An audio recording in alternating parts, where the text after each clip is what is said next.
Sen shunchaki o'qishga kirishni xohlamayapsan. Sen sog'lom kelajak istayapsan. Elektrni vaqtida to'laydigan kunlar, kiyimning, buyumning narxiga qarab emas, istaging bilan sotib oladigan kunlar. Dadang seni rozi bo'lib kuzatadigan kunlar. Sen bularni xohlayapsan. Lekin bunga orzu bilan emas, kurash bilan boriladi. Sen shunchaki diplom emas, hurmat istayapsan. Eshikda abituriyentman degan ma'sum qarash emas, bir kun kelib huquqshunos, mutaxassis degan ism bilan tanilishni xohlaysan. Ammo bunga video motivatsiyalar bilan emas, kitob bilan, ko'z yosh bilan, jon bilan yetiladi.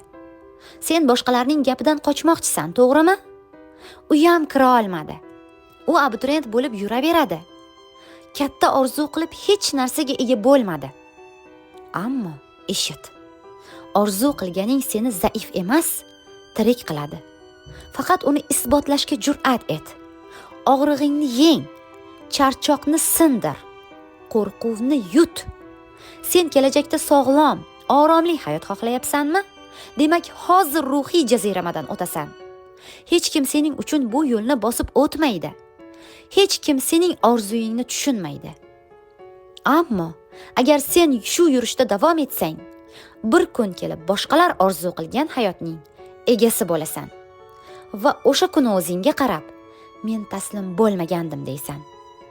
Ha aytgancha, qo'rquvlaring yana bir yilim ketadimi? Ota-onamning umidini oqlay olmasamchi? Ko'pchilik o'qishga kirdi, men qolib ketsamchi? Imtihon kunim ham bloklanib qolsachi? Men bunga loyiq emasmanmi? Hamma ham qo'rqqan. Hamma ham yutqazgan. Bir sen emas. Hamma ham yig'lagan. Nega testda bitta xato qilsang, o'zingni ruhiy noloyiq deb his qilasan? Chunki sen natijani emas, o'zingni sinayapsan. O'zingga adolatli bo'l. Bu faqat xato. Sen xatodan iborat emassan. Aslida sen testdan emas, azbaroyi tushkunlikdan, yiqilishdan qo'rqyapsan. Sen savollarga emas, o'zingga ishonmaslikdan hayajonlanib titraysan. Qog'ozda 30 ta savol bor. Ha, ular muhim, ammo sening ichingda bitta savol bor. Men eplay olamanmi? Shu savol har tongda uyg'otadi. Shu savol tunda tinch uxlatmaydi. Lekin aynan shu savol seni harakatga undaydi.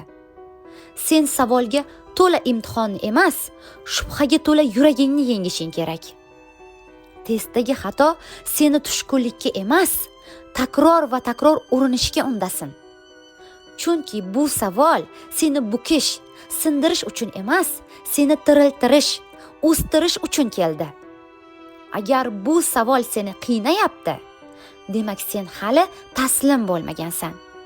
Demak, sen yutasan. Hech qachon unutma. Eng qiyin nuqta eng yaqin nuqtadir. Oddiy orzular odamni bunchalik titratmaydi.